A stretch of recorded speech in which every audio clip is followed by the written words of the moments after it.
नमस्कार दोस्तों, वैदिक मंथन चैनल में आपका स्वागत। आइए एक डिबेट और सुनते हैं सांजनी सर का।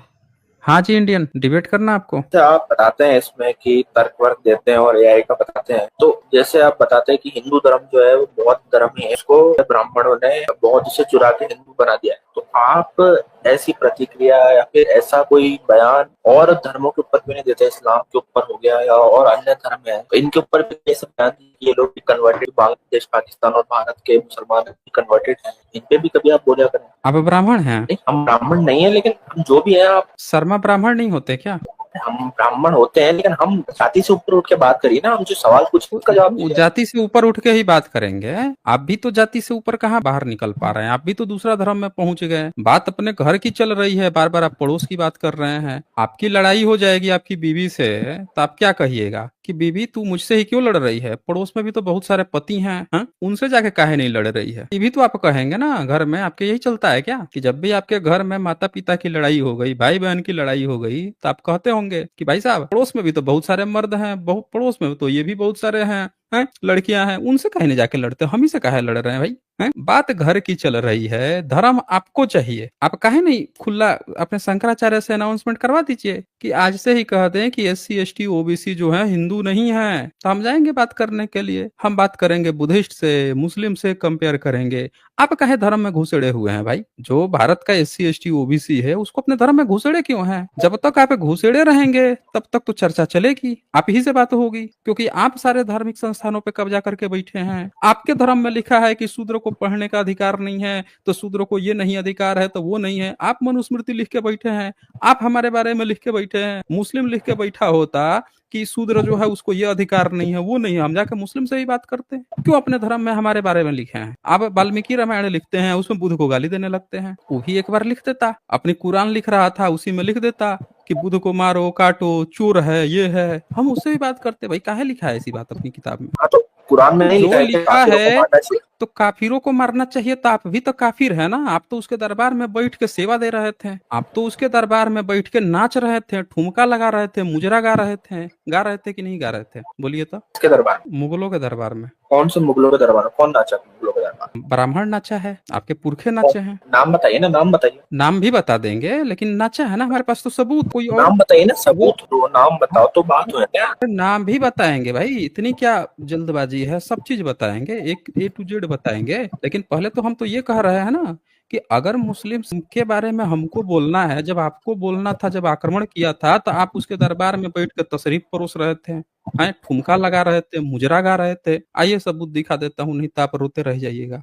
वो भी ब्राह्मण की लिखी किताब पे, फिर मत रोइएगा। और कोई भी हम इधर उधर से नहीं, आप ही की किताब खोल के दिखाएंगे। ये इनकी किताब है, इनके पुरखों ने लिखा है, सब लोग ध्यान से देख लीजिए। किताब है भविष्य पुराण, बड़ी डिटेल से लिखा है, बड़ी शिद्दत से लिखा है इन्होंने। 18 पुराण में शामिल है, गीता प्रेस गोरखपुर से। चैप्टर है प्रतिसर्ग पर्व चतुर्थ खंड, ठीक है। और इसको दिखाया गया है, इन्होंने कलयुग के सारे राजाओं का इसमें वर्णन किया है। फिर इन्होंने वर्णन किया है कि कैसे इनके जो, जब मुगल आते हैं भारत में, तो इनके जो पुरखे थे वो कैसे उनके दरबार में बैठ के नाचते थे, मुजरा लगाते थे। ये देखिए, तानसेन, बीरबल। लेफ्ट साइड का जो पैराग्राफ है, एक बार शर्मा महोदय आप इसको पढ़ के सुनाइए सब लोगों को। आप ही की किताब है, 18 पुराण की किताब है, पढ़ के सुनाइए। तो अब बताइए इसमें क्या लिखा है। वो लोग जो है कोई स्पेशली ब्राह्मणों को नहीं उठाते थे, वो लोग हिंदुओं को उठाते थे। तो आप एक बार पढ़ लेंगे तो क्या दिक्कत आ जाएगी? हम पूछ रहे हैं, एक बार पढ़ लीजिए, तब तो पता चलेगा ना कि ब्राह्मण को उठाते थे कि हिंदू को उठाते थे। एक बार पढ़िए ना, पढ़ के बताइए। उस समय ब्राह्मण हिंदू एक,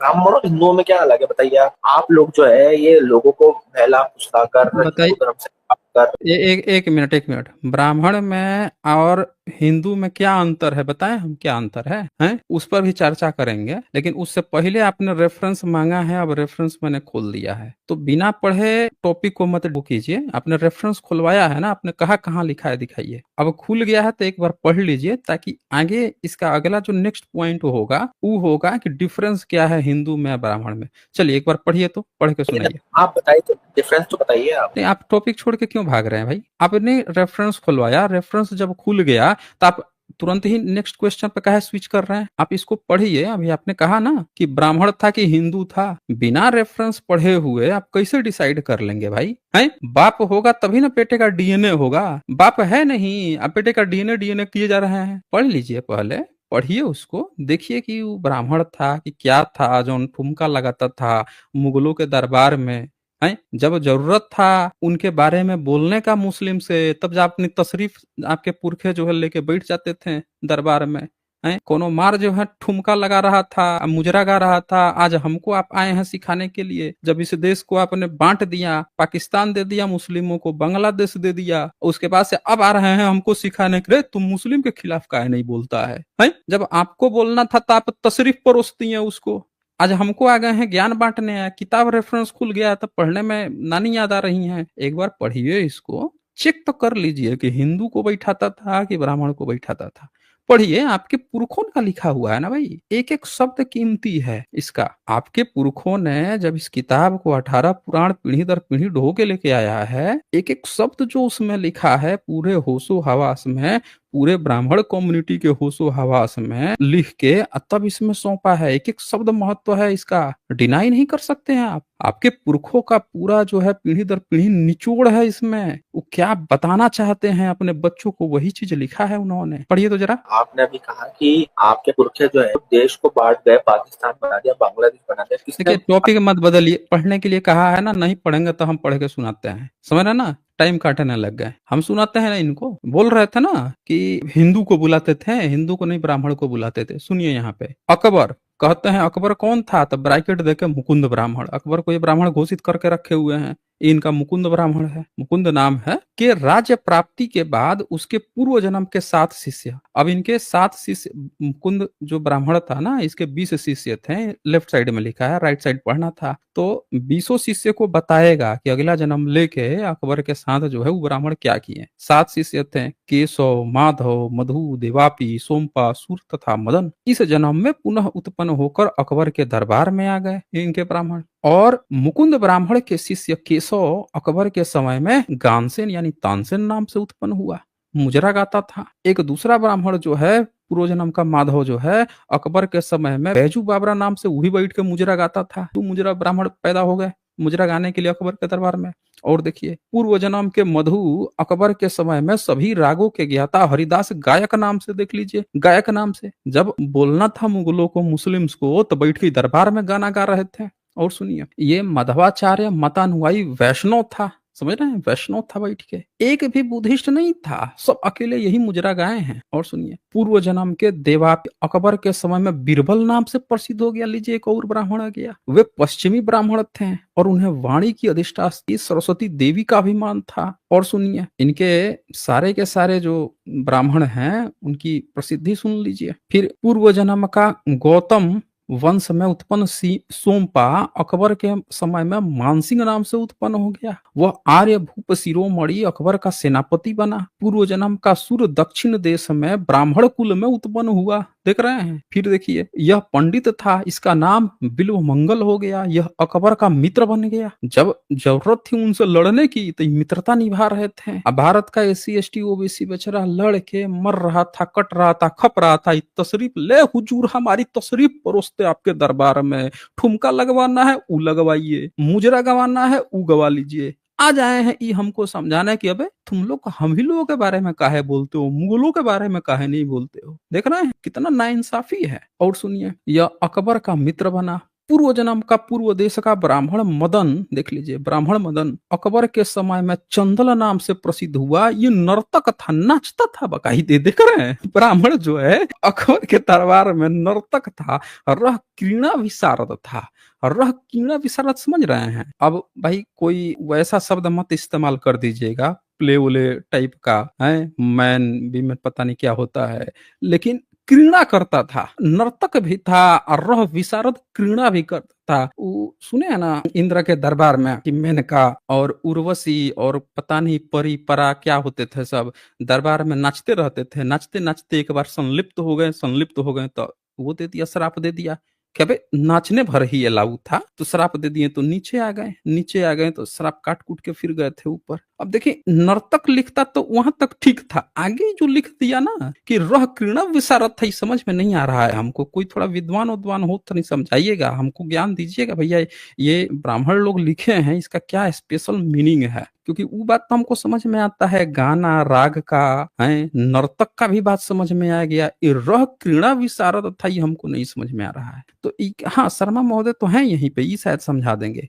ये शर्मा महोदय आप हमें बताएंगे ये क्या इसका मतलब हुआ, ये क्या आपके पुरखे बताना चाहते हैं? अपनी माइक अनम्यूट कीजिए तो जरा बताइए तो ये रह क्रीड़ा विशारद का क्या मतलब हुआ? हे शर्मा महोदय बोलिए ना। आप बार बार माइक क्यों कर देते हैं? नहीं माइक तो आप म्यूट करके बैठे थे ना, हमने आपसे कहा कि भैया आप माइक अनम्यूट कीजिए, अब बताइए, हमने कहा ना आपसे बताइए। ये मुगलों के बारे में आप कह रहे हैं, ये मुगल थे, जानता थे आप, ये एससी वाले इतना लड़ते थे, इतना कटते थे, मरते थे, तो एक छोटी जाति में रहे, बड़े की छोटी तो जाति। देखें ये इसी को कहते हैं, पूछ रहे थे ना हिंदू में अब ब्राह्मण में क्या अंतर है, यही अंतर है। जो ब्राह्मण होता है ना हमेशा ऊंची जात छोटी जात नीची जात करते रहता है। पिस्सू नाम सुने हैं? पिस्सू होता है, काटते रहता है भीतर घुस के, कहीं ना कहीं उसको काटते रहता है। जैसे एक बार काटेगा तो क्या कहेगा, ऊंची जात ऊंची जात, फिर एक बार पिस्सू जो है काटेगा फिर कहेगा नीची जात नीची जात। आप लोग के अंदर ना एक खास तरह का पिस्सू होता है, वो कहीं ना कहीं भीतर आपके किसी अंग विशेष में जाके काटते रहता है, तो आवाज आपके यहाँ से ना ऊंची जात नीची जात ऊंची जात नीची जात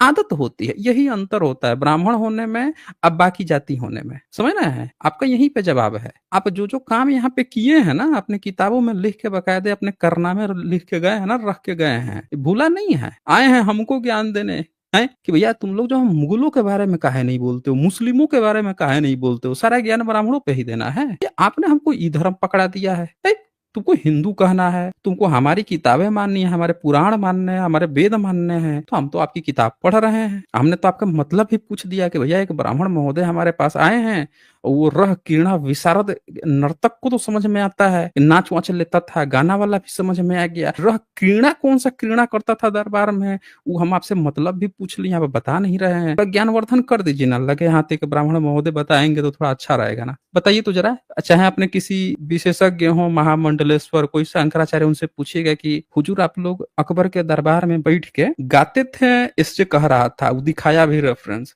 नाचते थे वो भी दिखाया, लेकिन आप लोग रह क्रीड़ा विशारद दरबार में करते थे, उसका क्या मतलब हुआ वो पूछ रहा था। तो नहीं बता दीजिए, बताना है आपको, ज्ञान है तो बोलिए क्यों। हाँ जी, आप तो ब्राह्मण से नफरत, आप तो नफरत करते हैं ना ब्राह्मणों से, नहीं ये जो आपको है कैसे ये पता है कि ये बताइए, ये नफरत है? आपके पुरखों की जो उपलब्धि है, जो आपने अपने धर्म ग्रंथ में लिखी है, एक होता है ना कि कोई थर्ड पार्टी लिख दिया है। जब कोई थर्ड पार्टी लिखता है तो कहते हैं कि नहीं नहीं वो तो भाई थर्ड पार्टी लिखा है, हम नहीं मानेंगे। आपके पुरखों ने लिखा है कि आपके पुरखे तो मुस्लिम्स के दरबार में बैठ के रह क्रीड़ा विशारद कर रहे थे, ठुमका लगा रहे थे, मुजरा गा रहे थे, तो आपके पुरखे नफरत करते थे मुस्लिम से? ये बताइए तो हमें, जो हमको आप सिखा रहे थे कि मुस्लिम से नफरत करो। हाँ जी, आप जो कह रहे हैं आपके पुरखे, आपके पुरखे, तो तो आपके हमारे पुरखे पुरखे तो नहीं हुए, आप ब्राह्मण हैं, ये सब भी ब्राह्मण थे, पीढ़ी दर पीढ़ी किताब लेके आए हैं। ये तो सही, पूरी बात तो सही है। बोलिए बोलिए ना। आप कह रहे हैं आपके पुरखे जो है अकबर के दरबार में नाचते थे, हमारे पुरखे जो भी करते लिखा हैं, जो है भी ना। इसमें लिखा हो तो तो लिखा, आप मैं कह रहा हमको हूँ काहे मैं सिखा रहे हैं, मैं आप हमको काहे सिखा रहे हैं कि आप जो है वो कीजिए न, मुस्लिमों के खिलाफ बोलिए, जब आपको बोलने का समय था आप बोले नहीं। आप बोले हैं मैं तो कभी? कह रहा हूँ ना, अभी मैं सुने तो सही आप। सुन रहा हूँ मैं, बोलिए ना। आप कह रहे हैं आपके पुरखे नाचते थे दरबार में, मैंने मान लिया कि हाँ चलो लिखा है तो नहीं नहीं नाचते थे। आपको, नहीं आप ऐसे थोड़े माने हैं, आपको रेफरेंस दिखाया हूँ आपके पुरखों की लिखी किताब, तब आप ना तो माने वही हैं, कह रहा ऐसे हूँ, बोलता आपने तो थोड़े मानते आप। वही तो कह रहा हूँ, आपने रेफरेंस दिखा दिया, मैं ठीक है, तो आप मेरी बात तो सुनिए, आप बीच में बोलने लगते हैं, हाँ टोकने बोलिए लगते हैं। बोलिए ना, हम सुन रहे हैं, बोलिए ना आप, बोलिए, सुन तो रहे हैं।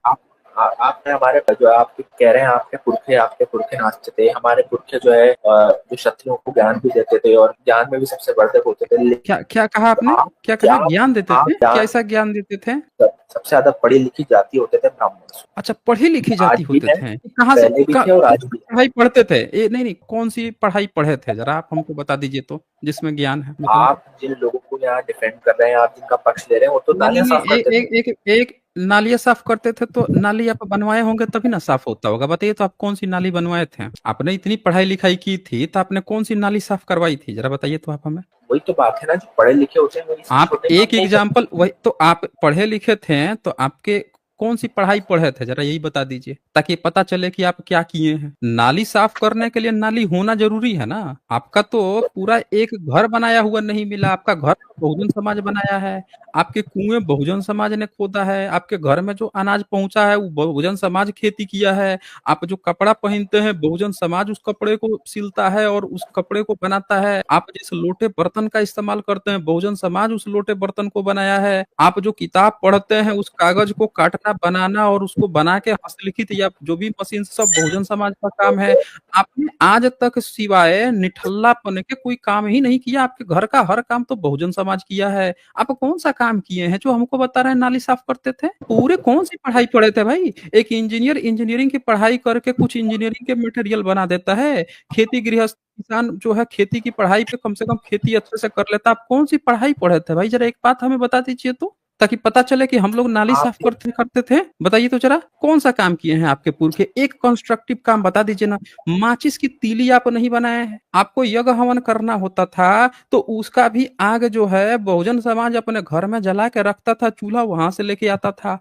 आप तो एक माचिस की तीली का आविष्कार नहीं कर पाए हैं। क्या किए हैं? आपको, आप तो भैंस गाय जो दूध है ग्वाला, वो दूध भैंस पालता था, गाय पालता था, दूध बनाता था, घी निकालता था, वो घी आप आग में जलाते थे। क्या बनाए हैं आप यज्ञ हवन की सामग्री तो बहुजन समाज लेके देता था। बताइए ना, एक कंस्ट्रक्टिव काम अपने पुरखों का बता दीजिए। रथ का पहिया से लेके रथ पे बैठा के लोगों को ले जाना ले आना, हर एक काम तो बहुजन समाज किया है। आप एक कंस्ट्रक्टिव काम कर दीजिए ना। तलवार बहुजन समाज बनाया है। अब पढ़ाई कौन सा पढ़ाते थे आप भाई? बताइए तो जरा हमें। हाँ, आपने कौन सा पढ़ाई पढ़े थे भाई कि आप नहीं, जिंदगी में कुछ बना ही नहीं पाए? हाँ जी, और जो किले बहुते बोलिए। जो राजा होते थे उस समय बड़े बड़े तो राजा थोड़े हैं, आप थोड़ी हैं करते शर्मा थे। ब्राह्मण। आप हैं शर्मा ब्राह्मण। तो सुन तो आप लीजिए। शर्मा ब्राह्मण है ना? नहीं, हम सुन तो रहे हैं। आप हैं शर्मा ब्राह्मण, तो आप अपनी बात बताइए कि आपने ऐसा कौन सा काम किया है भाई? हम लोगों को भी तो बताइए, कौन सी पढ़ाई पढ़ते थे? हमने बताया कि कोई भी व्यक्ति जो है पढ़ लिख के कुछ न कुछ जो है करता है।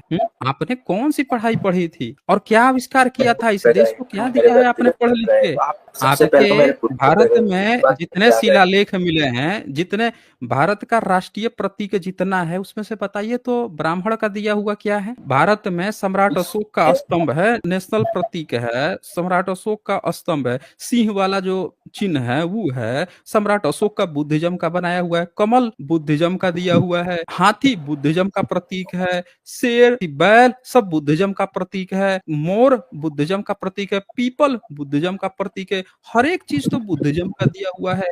आपके पुरखे कौन सा पढ़ाई पढ़ते थे भाई कि भारत का जब प्रतीक खोजने की बात आई, जब आजाद भारत हुआ, तो भारत की खुदाई से जो मिले थे चीज बुद्धिज्म का, उसको प्रतीक बनाया क्या? इतने साल में आप कौन सी उपलब्धि किए थे? रह क्रीड़ा विशारद किए थे बैठ के दरबार में मुगल के? हैं क्या किए थे भाई आप कि आपका एक प्रतीक चिन्ह नहीं बन पाया? बोलिए। आप अभी की बात करिए ना। अभी भारत का अभी, सबसे अरे अब लेटेस्ट हम जो बता ही रहे हैं, अभी तो बता ही रहे हैं। जब देश आजाद हुआ तो इस देश की बहुत बुरी हालत थी। इस देश में तब तक आपने पढ़े लिखे तभी न थे। आप क्या किए थे भाई? अंग्रेज आया, पढ़ाया लिखाया, आया तो सब चीज पर कब्जा करके बैठ गए। तो आप हमको बता दीजिए कि उससे पहले जब अंग्रेज आया था, जब वो अंग्रेज ने अपनी पढ़ाई नहीं पढ़ाई थी, उससे पहले आप कौन सी पढ़ाई पढ़ के चतुर्विज्ञान, आप भारत के राजाओं की कौन सी पढ़ाई पढ़ते थे कि आप जाके रह क्रीड़ा विशारद करते थे मुगल के दरबार में? आपके साथ जिन राजाओं को पढ़ाते थे वो भी जाके मान सिंह का नाम पे लिख दिए हैं इसमें। वो भी जाके उसके दरबार में बैठ लेते थे, बहू बेटी से संबंध चलता था मुगलों का। हैं कौन सा पढ़ाई पढ़े थे? आपकी एक और पढ़ाई दिखाता हूँ आपकी। ये तो एक एग्जाम्पल था, एक आपके पुरखों ने एक और पढ़ाई पढ़ी है, ये भी दिखाता हूँ। ये आपके रिसर्च है। इस समय लोग जो ये है देखिए देखिए, ये देखिए, आप आपके बहुत पढ़े लिखे थे आपके ब्राह्मण। स्क्रीन में पढ़ेंगे ऊपर ये क्या लिखा हुआ है? सबसे आप ऊपर क्या लिखा हुआ एक है? तो आप सबसे पहले तो मेरे को बोलने नहीं, मैं बोलता हूँ तो बीच बीच में ए, कुदक जाते हैं। नहीं नहीं नहीं, आपकी बात तो हम पूरा सुन रहे हैं, आप ही मेरी बात नहीं सुन रहे हैं। आप ना अगर कोई भी फ्रूटफुल बात बोलेंगे तो क्यों नहीं सुना जाएगा? हम कह रहे हैं कि हम आपके, तो हम पुरखों की, आपने बोला ना कि आपके पुरखे बहुत पढ़े लिखे थे, उसी पे तो बात चल रही है। हमने आपसे यही ना पूछा कि आपके जो बाप दादे थे, पुरखे थे, वो कौन सी पढ़ाई पढ़े थे या उस पढ़ाई का यूज करके कौन सा कंस्ट्रक्टिव काम किए थे? क्योंकि पढ़ाई का जो मेन मकसद होता है, वो मेन मकसद होता है उसको पढ़ने के बाद से समाज आपका योगदान क्या सा योगदान दिए। आपका ब्राह्मण आप इतना पढ़ा लिखा था, फिर भी भारत में अछूत प्रथा चल रही थी, चरण सेवा प्रथा चल रही थी, विधवा विवाह चल रहा था, बाल विवाह चल रहा था।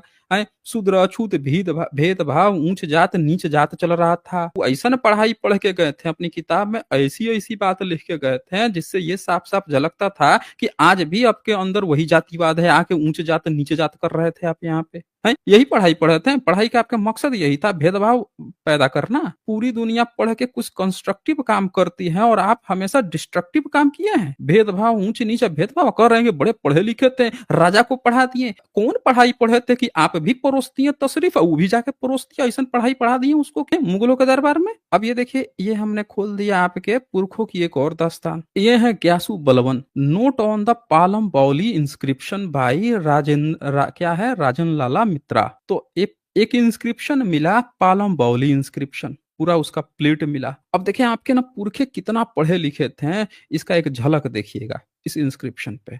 गजब पढ़ाई पढ़े थे, मतलब ऐसी पढ़ाई तो मतलब पूछिए मत। आपका जो ईश्वर होता ना बेचारा, वो भी शर्मा जाता है ऐसी पढ़ाई देख के। क्या गजब पढ़ाई पढ़े, विष्णु अगर होता ना वो भी शर्मा जाता बेचारा। कौन सी पढ़ाई पढ़े थे आपने उस पर प्लेट पर एक इंस्क्रिप्शन लिखवाया, उसका यहाँ पे इंग्लिश ट्रांसलेशन दिया गया है। क्या लिखता है, Shri salutation to Ganapati, salutation to Shiva. और जब ये शुरू होता है, आपने शुरुआत करते हैं शिवा गणपति, तो ये देखिए आप क्या लिखते हैं, ये देखिए, समझ रहे हैं। 9 नंबर पढ़िए, 10 नंबर पढ़िए, 11 नंबर पढ़िए और 12 नंबर पढ़िए। मैं बता रहा हूं कि आपके त्रिदेव जो होते हैं ना बेचारा, अगर मर गए होंगे, खप गए होंगे, कब्र में होंगे, कब्र से निकल के पढ़ के देख के सुसाइड करके फिर से भीतर घुस जाते हैं। एक बार पढ़ेंगे यहाँ पे शर्मा ब्राह्मण। क्या आपके पुरखे जो हैं आपके योगेश्वर ब्राह्मण थे, बहुत पढ़े लिखे थे, इतना पढ़े लिखे थे कि बकायदे की इंस्क्रिप्शन लिखवा गए 1276 में। पढ़िए तो जरा क्या लिखा हुआ है। अरे हमारे पुरखे जो है इनको छोड़िए, आप आपके पुरखों ने नालियां साफ करने के अलावा क्या करा है छोटी जाति। मैं तो ये आप न कह रहे हैं कि नाला साफ किए हैं और छोटी जाति, आप कह रहे हैं। हमने तो बता दिया कि हर एक काम हमने किया है, ये तो आप कह रहे हैं ना। पूरा बहुजन समाज जो है इस दुनिया में, हर एक जितना काम हुआ है सब बहुजन ने किया है। बहुजन समाज ना होता ना, आप जूते चप्पल नहीं पहन पाते, घिस जाता आपका पैर। आपके घर का वॉशरूम नहीं बनता ना, तो आज भी लोटा लेके खेत में ही दौड़ते। अब बरसात के मौसम में पूरा पानी भरा रहता, भगते तैरता, अब वही चपक जाता आपके ऊपर, फिर वही पिस्सू काटता, फिर ऊंची जात नीची जात वही करते भागते हैं। जाते पानी में भरे हुए हगने के लिए, पूरा शरीर में पैर में वही मल, पूरी दुनिया का मल जो है उसी में आपके लगते रहता। सब ऊंचे जाता बढ़ जाता हो जाता वहीं पे। ये बहुजन समाज है जिसने बना दी घर घर में टॉयलेट। एक दिन साफ कर देना नाला, और नाला भी कौन, वो भी बटा हुआ है ना, कोई एक नाला साफ कर रहा है। आज तो नाला साफ करने के वैकेंसी आता है तो दौड़ मारते हैं। अभी सैलरी बढ़ा के कर दिया जाए 1.5-2 लाख तो आप सबसे पहले पहुंचेंगे। जैसे डॉक्टरी का जब कहा गया डॉक्टर बनने के लिए, तो एक भी ब्राह्मण नहीं गया था एडमिशन लेने। डॉक्टरी करेंगे, हमारे धर्म ग्रंथ में विरोध लिखा है, हम करेंगे। आज ऐसे देखा कि अरे डॉक्टरी से पैसा, लाखों लाखों पैसा मिल रहा है, सैलरी, कूद के पहुंच गए। अभी नाला साफ करने का खाली रख दिया जाए, 1.5-2 लाख सैलरी कर दिया जाए, सबसे पहले कहेंगे तुम लोग का साफ करेगा बे, हम साफ करेंगे, आज ब्राह्मण साफ करेगा। सबसे पहले पंगे आपको चाहिए खाली चुन का कीड़ा है आपके अंदर। हर एक वो काम कर रहे हैं जो आप धर्म ग्रंथों में मना ही करके गए हैं। कौन सा काम नहीं कर रहे हैं? आपके धर्म ग्रंथ में लिखा है कि लड़की को नहीं पढ़ाना है, काहे पढ़वा रहे हैं धर्म ग्रंथ के विरोध में जाके? आपके धर्म ग्रंथ में लिखा है कि लड़की की शादी 6 से 12 साल 11 साल के अंदर ही कर देना है। 12 साल रजस्वला हो गई तो आपका तो वो वही कट जाएगा, पीरियड्स है उसका लग जाएगा, आपको पीना पड़ जाएगा, क्या पड़ जाएगा, ये सब फालतू फलूदे वाली बात लिख रखे हैं। काहे करा रहे हैं आप शादी 18 साल से प्लस में, 20 साल 25 साल 30 साल में? अभी आपका इनका एक देखिए, एक इनका ये जो है इसको दिखाते हैं इस इंस्क्रिप्शन को। इसमें तो इन्होंने ग्यासुद्दीन बलवन का ऐसा चाटा ही है। अभी बड़ा अच्छा याद आया, इनके एक ब्राह्मण का सुनाते हैं। देखिए अभी क्या बयान दिया है इनका ब्राह्मण। इनका नाली साफ करवा रहे थे ना, अभी हम इनको दिखाते हैं इनके ब्राह्मण की उपलब्धि। इनका ब्राह्मण जो है अनिरुद्धाचार्य क्या बोलता है, इनका गुरुजी, इनके गुरुजी का दिखाते हैं, अभी उपलब्धि इनका दिखाते हैं इनके गुरुजी का। कहता है 25 साल की उम्र में लड़कियां 4 जगह मुंह मार के आती हैं। इनका अनिरुद्धाचार्य का स्टेटमेंट सुनिए, क्या कहते हैं कि कि 25 साल में जब शादी आप कर रहे हैं आजकल, तो लड़कियां जो है 4 जगह मुंह मार के आती है। स्टेटमेंट होता है। आप सोचिए कि ब्राह्मणों का ये स्टेटमेंट हो गया है, ऐसी ऐसी बातें कह रहे हैं, सब 4 जगह मुंह मार के आती है। तो महोदय, इस पर आप कुछ टिप्पणी देंगे कि आपके ब्राह्मण लोगों का ये क्या स्टेटमेंट है भाई? ये हाँ जी शर्मा ब्राह्मण, बताएंगे आप हमें? आप जो है इतने वो ज्यादा डर जाते हैं कि ड्यूटी कर देते हैं, मैं कुछ बोल टाइम मत काटिए। अभी जब इंस्क्रिप्शन खोल रहा हूँ, सबूत खोल रहा हूँ, तो आप पढ़ नहीं रहे हैं, बिल्कुल नहीं पढ़ रहे हैं। आप इधर उधर बात घुमा रहे हैं। तो आपसे जब बात ही इधर उधर घुमाना है तो हम आपकी क्यों सुनेंगे? हम सीधे मुद्दे खोलेंगे ना। अभी जैसे यहाँ हमने आप रेफरेंस दिखाया कि आपका ब्राह्मण जो है, जो नियम बना रखा है 6 से 12 साल की कम आयु में शादी करने का, उसको जस्टिफाई कर रहा है। कह रहा है 25 साल की उम्र में लड़कियां जो है 4 जगह मुंह मार के आ चुकी होती हैं। ये बंदा कह रहा है। सुनिए, सुनाते हैं। ये टाइम काटेंगे, हम जानते हैं ना इनके पास है जवाब नहीं, फंस जाएंगे बोलेंगे तो। देखिए ये क्या कहता है। अब उसके बाद से जब सब लोगों ने धर के अच्छे तरह से बैंड बजा दिया, तो बंदा जो है माफी माफी खेल रहा है। करता हूं यार इनको। इनकी कहानी क्या चल रही है, ये इनका निरुद्धाचार्य जो है इस तरह की बयानबाजी दे रहा है बंदा। कितने ये लोग अपने घटिया धर्म ग्रंथ को जस्टिफाई करने के लिए क्या क्या बोलते हैं, जरा ध्यान से देखिए। लोग दौड़े पड़े हैं। 25 साल की लड़कियां 4 जगह मुंह मार चुकी होती हैं अपने बयान पर फंसे कथावाचक निरुद्धाचार्य। प्रेमियों के साथ मिलकर पति की हत्या और अवैध संबंधों में बढ़ोतरी का कारण युवतियों की देरी से शादी समेत आपत्तिजनक बातें कहने वाले कथावाचक निरुद्धाचार्य अपने बयान पर फंस गए हैं। उनके खिलाफ मथुरा में महिला अधिवक्ताओं ने मोर्चा खोल दिया है। अब ये बंदा क्या कह रहा है उसको आप ध्यान से देखिए। अनिरुद्धाचार्य जो है कहता है, शादी के लिए लड़कियां लाते हैं 25 साल की, तब तक लड़कियां 4 जगह मुंह मार चुकी होती हैं। भैया ये कब शादी किए थे? भैया क्या कहना चाह रहे हैं कि आप जो है शादी अपनी पत्नी के बारे में ही बोल रहा है? इनको एक्सपीरियंस है। अनिरुद्धाचार्य अपनी पत्नी के बारे में बोल रहे हैं, इनको एक्सपीरियंस है इस चीज का, जो सार्वजनिक रूप से बयान कर रहे हैं कि हमारे साथ ये दुर्घटना हो चुकी है? अपना एनोक्टेट लॉजिकल फालसी बता रहे हैं। हो सकता है ना रुद्राचार्य के साथ ये हुआ हो, उनका अपना पर्सनल एक्सपीरियंस हुआ हो, लेकिन ये पत्नी की गारंटी कैसे ले लिए? क्या उनकी पत्नी ने इस बात को स्वीकार किया है कि हाँ भैया मैं ऐसा कर चुकी हूँ, या इनका वहां पे भी खुद से ही अनुमान लगा लिए अपने पत्नी के बारे में कि वो ऐसा कर चुकी है, इसीलिए पूरी दुनिया ऐसा कर चुकी होगी? बड़ा गजब का आदमी है भाई। और सुनिए, शादी के लिए लड़कियां लाते हैं 25 साल की, तब तक लड़कियां 4 जगह मुंह मार चुकी होती हैं। कथावाचक अनिरुद्धाचार्य का यह बयान उनकी मुश्किलें बढ़ा सकता है। उनके इस बयान पर सोशल मीडिया में ये चीजें चल रहा है, ये वो हो रहा है। अब ये सब बहुत सारे कमेंट आए हैं, छी छी कथावाचक अनिरुद्धाचार्य की सोच और शब्द कितने गंदे हैं, लड़कियों के लिए सुनकर आग बबूला हो जाएंगे। तो आप देख लीजिए कि इनके लोग जो हैं, जो अपने धर्म ग्रंथों में लिख रखे हैं कि कम उम्र में लड़कियों की शादी कर देनी चाहिए, उसको जस्टिफाई करने के लिए किस किस तरह की बातें ये कहते हैं। आप इस पर टिप्पणी देंगे महोदय? कहाँ गए? देखिए इस पर देखिए क्या लिखा है। लिखा है भीमटो का पापा यशराज शर्मा जो है इसका नाम है। यशराज शर्मा जो है इतना वो हो गया, फंस गया यहाँ पे कि ये जो है लिख रहा है इसका असली नाम इंडियन लिख के आया था ये, ठीक है। अब लिख रहा है भीमटो का पापा। इसने गलत बयानबाजी की है, इसलिए मुझे यहाँ पे बता रहा हूँ इसको कि इसको दर्द देखिए। अब मैं इसको बिल्कुल समय नहीं दूंगा, क्योंकि ये जब फालतू वाली बातें जब कोई उतर आता है तो उसको समय नहीं मिलता है। यहाँ पे देखिए कितनी बुरी तरह से फंस चुका है ये, समझ रहे हैं? इतनी बुरी तरह से फंस चुका है। आके इसका पहला क्या स्टेटमेंट था कि आप जो हैं मुस्लिम्स के बारे में क्यों नहीं बोलते हैं, जो बात आप हिंदू धर्म के बारे में बोलते हैं। अब बताइए कि मुस्लिम्स के बारे में बोलेंगे, क्यों नहीं बोलेंगे? जब बोलने का वक्त था तो इनके बाप दादा जाके वहां पे दरबार में बैठ के गाना गाते थे। अबे भाग खड़ा हुआ, ये देखिए आप सब लोग देख लीजिए, भाग खड़ा हुआ यहाँ पे। जैसे देख लिया अपनी हकीकत कि ब्राह्मण जो है कितना, आप देखिए कितना द्वेष रखता है। कह रहा है कि तुम लोग मुस्लिम के खिलाफ काहे नहीं बोलते हो। यहाँ पे आया, एक शब्द मुस्लिम के खिलाफ बोला? आप खुद देखिए, नहीं बोला। इसके बाप दादा जाके मुजरा गाते थे, रह क्रीड़ा विशारद करते थे दरबार में। भाई कौन सा खेला है भाई, क्रीड़ा विशारद दरबार में बैठ के? हैं उस समय फिल्में उल्में नहीं होती थी, कौन सा ऐसा फिल्म दिखाते थे भाई राजा को स्पेशली बैठ के? नाचना गाना तो सब लोग देखते ही, रह किरणा विशारद वाला कौन सा खेल दिखाते थे? और यहाँ देखिए आया, हम लोगों को बोल रहा है कि एससी एसटी ओबीसी तुम लोग काहे नहीं हिंदू मुसलमान कर रहे हो भाई। और फिर इसने, आप देखेंगे ध्यान से क्या लिखा, तो भीमटो का बाप लिख रहा था, गाली हम लोगों को दे रहा है। खैर इसको बताते हैं कि इसके जो सबसे प्रियतम, इसके चहेते जो मंडल जी जो हैं, जो इनकी भाषा आजकल बोल रहे हैं, उन्होंने अपने एक्स हैंडल पे ये लिखा हुआ है कि भीमटा का मतलब जीजा जी होता है। तबे जी का पाप बन गया बे, अपना ही दामाद का ससुर बन रहा है। समझ में नहीं आ रहा है इसको, है?